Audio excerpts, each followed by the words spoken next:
గోరింట పూచింది కొమ్మ లేకుండా మురిపాల. నెక్స్ట్ లైన్ మీరు పాడేసేయండి. అయితే గోరింటాకు పెట్టుకుంటున్నప్పుడు ఎంతమందికి ఈ సాంగ్ గుర్తొస్తుంది? బాగుంటుంది కదా. అయితే ఈరోజు మా ఇంట్లో పెరట్లో ఉన్న గోరింటాకు మొక్కను చూపిస్తున్నాను. చూడండి ఎంత ఫ్రెష్గా ఉందో.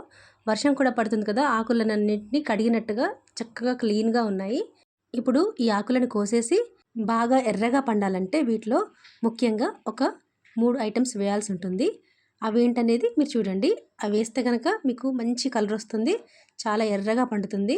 అంతేకాకుండా ఈరోజు ఆకులని మిక్సీలో వేసి రుబ్బట్లేదు, చక్కగా సావిత్రి గారు ఎలా చూపించారో అలాగే రోట్లో వేసి మంచిగా రుబ్బేస్తున్నాను. చూడండి, ఫ్రెష్గా ఉన్న ఆకులను మాత్రమే మనం మొక్క నుండి కోసేయాలి. వీటిని మళ్ళీ ఒకసారి వాటర్తో శుభ్రంగా కడిగేసుకొని దాంట్లో 1 టేబుల్ స్పూన్ వరకు షుగరు, చిన్న చిన్న ముక్కలుగా కట్ చేసుకున్న నిమ్మకాయ ముక్కలు, ఆకులను బట్టి ఒక 10 లవంగాలు కూడా వేసుకొని ఫస్ట్ వాటిని క్రష్ చేసి ఆ తర్వాత కొద్ది కొద్దిగా ఆకును వేసుకుంటూ అవసరమైతే కొద్దిగా నీళ్లు చిలకరించుకొని ఇలా మెత్తగా రుబ్బుకోవాలి. చూడండి, నేను రుబ్బుతున్నప్పుడే నా చేతులు ఎర్రగా పండిపోయాయి. ఇలా ఆకును రుబ్బుకుంటే కనుక గోరింటాకు ఎర్రగా పండదనే క్వశ్చనే ఉండదు. ఎలాంటి వారికైనా చక్కగా పండుతుంది. లాస్ట్ టైం నేను మిక్సీలో వేసినప్పుడు ఇంత కలర్ రాలేదు. సో ఈసారి ఇలా రోట్లో వేసి రుబ్బాను, చక్కగా పండిపోయింది. ఇంకా దీంట్లో ఎక్స్ట్రా ఏమీ వేయాల్సిన అవసరం లేదు.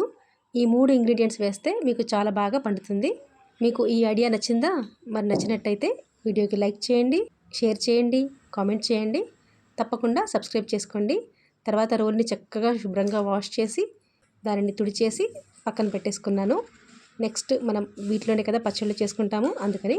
ఆ తర్వాత ఇలా రోల్ని కడగగా వచ్చిన వాటర్ని కూడా యూస్ చేయాలంటే ఈ వాటర్లో మనము కాళ్ళని ముంచి ఉంచినట్టయితే అరికాలు కూడా ఎర్రగా పండుతుంది. చూడండి, ఆ నిమ్మ చెక్కలు కూడా ఆరెంజ్ కలర్లో అయిపోయాయి.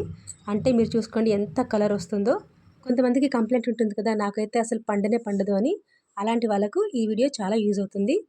తప్పకుండా ట్రై చేయండి. Thank you for watching.